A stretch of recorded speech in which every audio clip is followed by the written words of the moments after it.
O vento frio soprava entre as árvores desfolhadas, quando o carro de Márcio e seu filho, Bruno, finalmente chegou ao sítio que eles haviam comprado no interior do Paraná.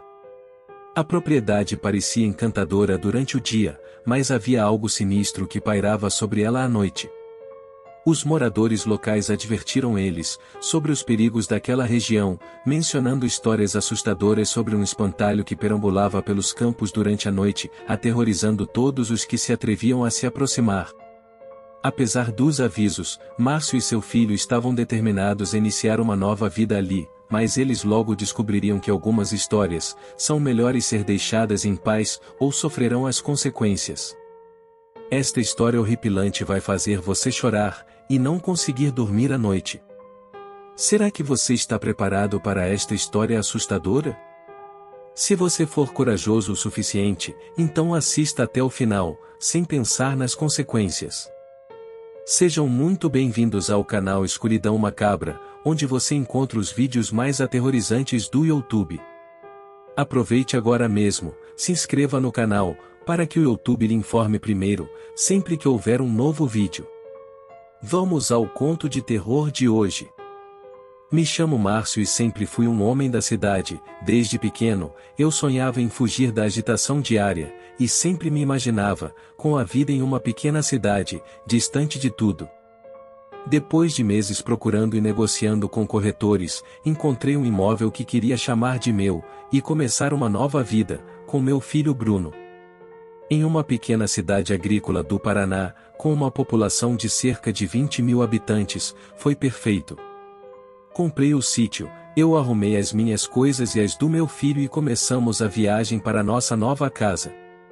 Meu filho tinha acabado de fazer 9 anos, e a escola dele ficava bem perto do nosso novo lar. Ele não tinha muitos amigos na escola antiga. Então eu sabia que a mudança seria muito boa para ele.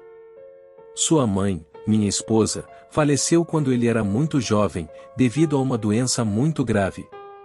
Então eu tive todo o trabalho de criá-lo. No entanto, Bruno sempre foi uma criança muito feliz, sempre com muita energia e muito curioso, igual a mãe.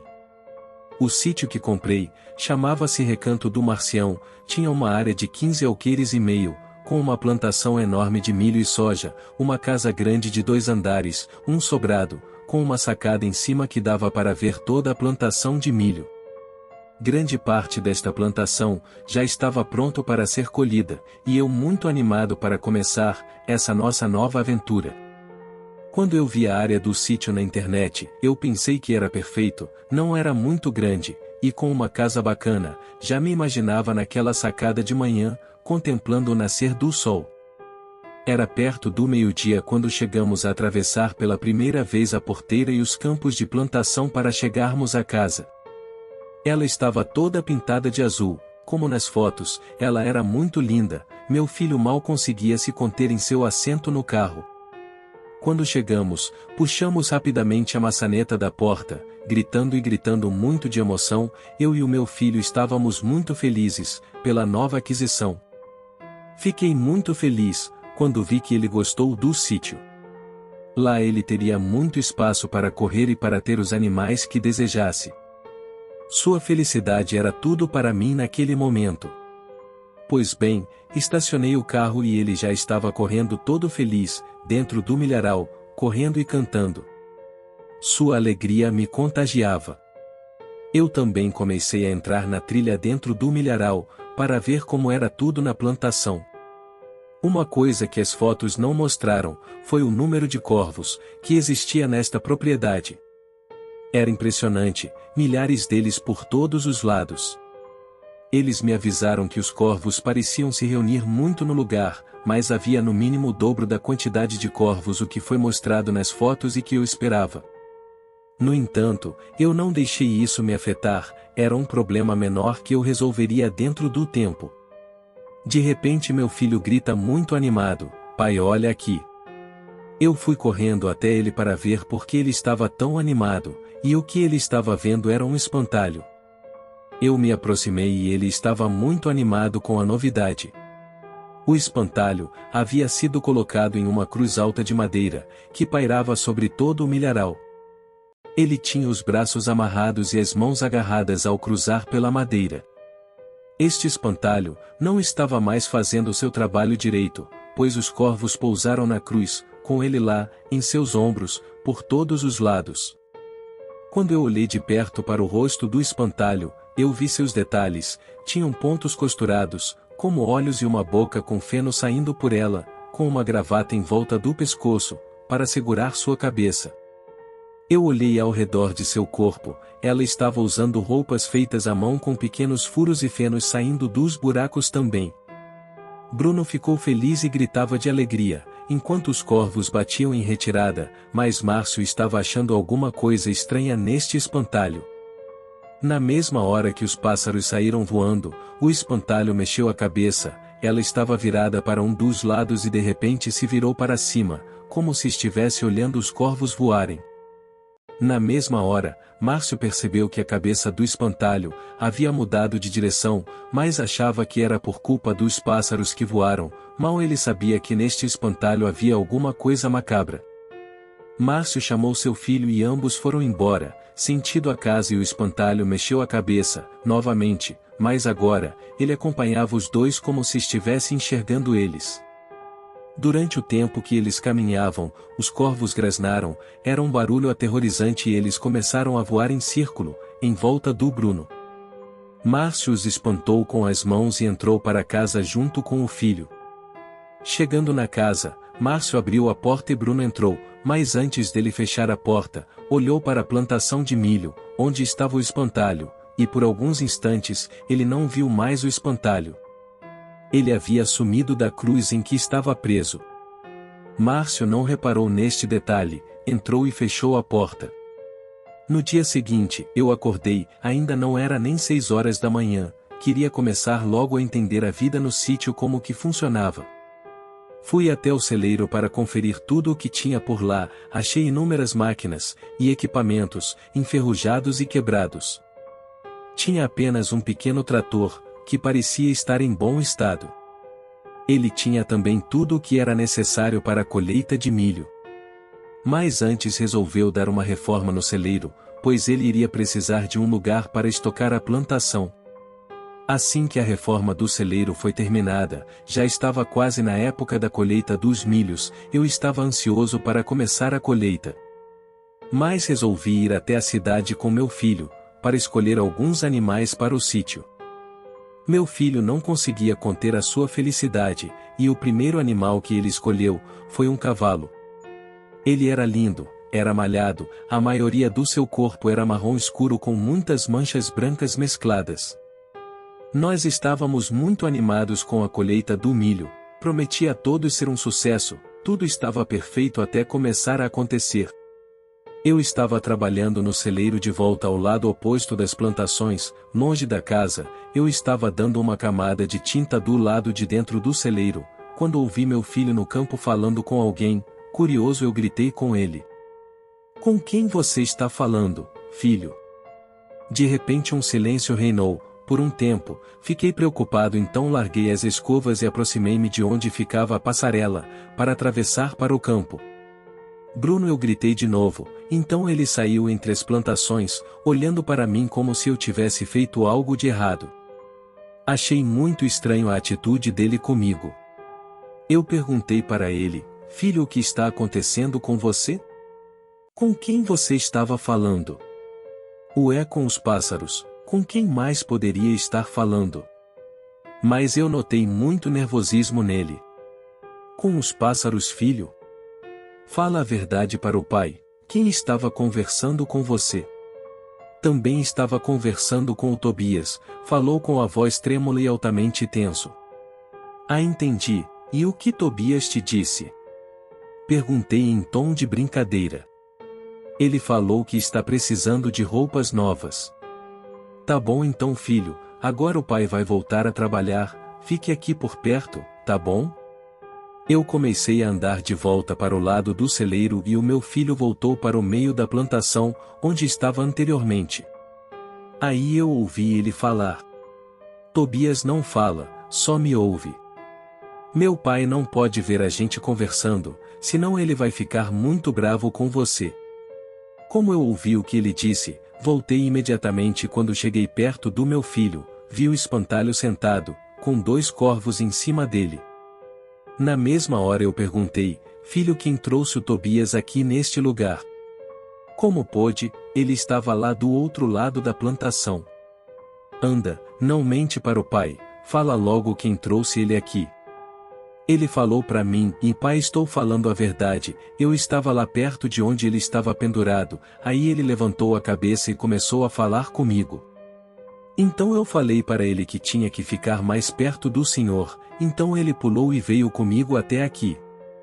Comecei a discutir com ele, falando: filho, ele é um espantalho, ele não fala, pelo amor de Deus, fala comigo, o que está acontecendo? Ele começou a chorar e não falou mais nada. Enquanto eu observava o espantalho, senti um arrepio percorrer minha espinha. Algo naquela cena não parecia certo, e a presença dos corvos só aumentava a sensação de que algo estava errado ali. Resolvi levar meu filho para dentro de casa e deixar o espantalho para lá por enquanto. Naquela noite, enquanto jantávamos na cozinha, ouvimos um barulho vindo do sótão. Pensei que pudesse ser algum animal, talvez um rato, mas quando fui verificar, encontrei uma caixa antiga coberta de poeira.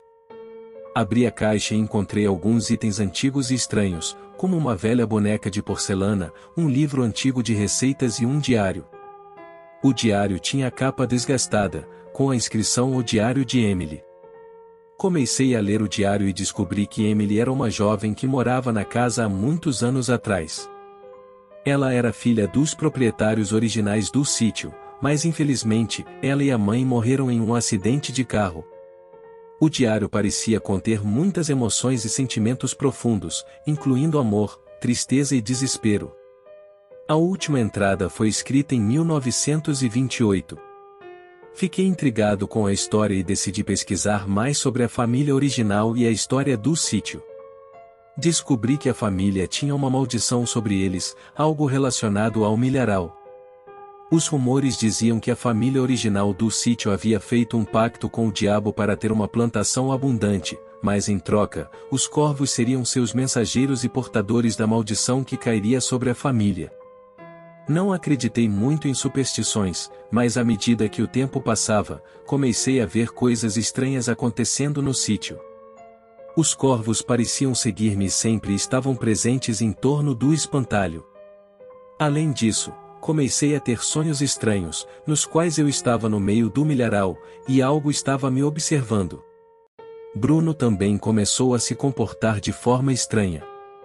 Ele falava com alguém que eu não conseguia ver, e sua personalidade parecia estar mudando. Ele se tornou quieto e reservado, e seus olhos pareciam refletir um medo profundo. Uma noite, acordei com um som estranho vindo do milharal. Fui para a sacada e vi algo se movendo lá embaixo. Peguei uma lanterna e desci para verificar. Quando cheguei lá, vi uma figura escura, que parecia estar em pé no meio do milharal. O espantalho estava agora deitado no chão, e os corvos estavam voando em círculos ao seu redor. Fiquei com medo, mas decidi enfrentar a situação. Quando me aproximei, percebi que a figura escura era Bruno. Ele estava com um olhar assustador no rosto e parecia estar possuído por algo. Tentei falar com ele, mas ele me ignorou. Eu não pude deixar de sentir um arrepio na espinha quando vi aquela figura sinistra. Aquilo não parecia um espantalho normal, mas sim uma pessoa, com roupas velhas e sujas, costuradas ao corpo e com um feno saindo da boca. Eu me afastei rapidamente, sentindo um medo crescente em meu peito. Decidi investigar aquela estranha figura e perguntei aos moradores da cidade sobre a história do sítio. Eles me contaram sobre um antigo morador, que tinha uma filha que desapareceu misteriosamente. Segundo os rumores, ele enlouqueceu com a perda da filha e passou a vagar pela propriedade, até que um dia, ele foi encontrado morto em meio ao milharal. Alguns diziam que ele havia se enforcado em uma das cruzes de madeira usadas como suporte para os espantalhos, outros acreditavam que ele tinha sido assassinado por alguém. Mas todos concordavam em uma coisa: a filha nunca foi encontrada. Aquela história me deixou apreensivo e comecei a notar coisas estranhas acontecendo na propriedade. À noite, podia ouvir barulhos vindos da plantação e a sensação de estar sendo observado era constante. Meu filho também parecia estar assustado e passou a ter pesadelos frequentes. Certa noite, acordei com um grito vindo do quarto do meu filho. Corri até lá e o encontrei em estado de choque, tremendo e com os olhos arregalados. Ele me contou que tinha sonhado com uma menina que aparecia na janela do quarto, pedindo ajuda. Ele tentou ajudá-la, mas a menina sumiu de repente, deixando-o sozinho no escuro. Fiquei ainda mais preocupado e decidi investigar a história da filha desaparecida. Descobri que ela tinha desaparecido na idade do meu filho e tinha o mesmo nome que ele, Bruno. Aquilo me deixou ainda mais apreensivo e decidi que era hora de deixar o sítio. Mas foi tarde demais. Na noite seguinte, acordei com um barulho ensurdecedor vindo do milharal. Olhei pela janela e vi um grupo de pessoas, vestidas com roupas esfarrapadas, se aproximando da casa. Eram os moradores da cidade, todos com expressões vazias e os olhos vazios. Eu tentei trancar as portas e janelas, mas eles logo começaram a bater e a arranhar as paredes, como se tentassem entrar a qualquer custo. Eu e meu filho nos escondemos no quarto, mas sabíamos que não poderíamos ficar ali por muito tempo. De repente, ouvimos um barulho na porta do quarto e uma voz sussurrando: Bruno, venha comigo. Era uma voz feminina, que parecia vir de dentro da casa. Meu filho começou a tremer e a chorar, agarrando-se em mim com força. Eu sabia que precisava protegê-lo, mas estava completamente impotente diante daquela situação. Eu tentei lutar contra. Mas eu fiquei por instantes paralisado. Eles haviam feito uma fogueira e estavam conversando falando que precisavam nos pegar. Foi quando eu criei coragem, peguei o meu filho e subi para o sótão. Lembrei que tinha uma árvore encostada na casa e que poderíamos escapar por lá. Assim que chegamos no telhado, pulamos na árvore e começamos a descer. As árvores começaram a se mover, como se estivessem vivas. Os galhos se contorciam e se curvavam, como se estivessem tentando nos agarrar, mas com muita dificuldade conseguimos escapar. Peguei o carro e fomos embora daquele lugar sem olhar para trás. Depois de um certo tempo, meu filho começou a melhorar e recomeçamos a nossa vida novamente. Consegui vender a propriedade por um preço menor que paguei, mas enfim conseguimos ter paz novamente. E assim termina mais esta história de terror. Se você ficou até aqui, significa que gostou do vídeo, então se tiver gostado eu te convido a fazer parte da família Escuridão Macabra. Se inscreva no canal e ative o sininho, para que assim que sair um novo vídeo, o YouTube te informe imediatamente. Se não for pedir muito, compartilhe este vídeo o máximo que puder e para fortalecer o canal deixe o like. Lembrando que o canal Escuridão Macabra faz os vídeos de relatos, baseados nas histórias passadas pelos nossos inscritos. Agora depende da sua interpretação, em acreditar que os relatos são reais, ou apenas histórias de terror feitas, para entreter o público. Agora vai aparecer 2 vídeos, um deles, sou eu que estou indicando, e o outro é o próprio YouTube, escolha um deles, assista, e se arrepie com as histórias. Muito obrigado e até o próximo vídeo.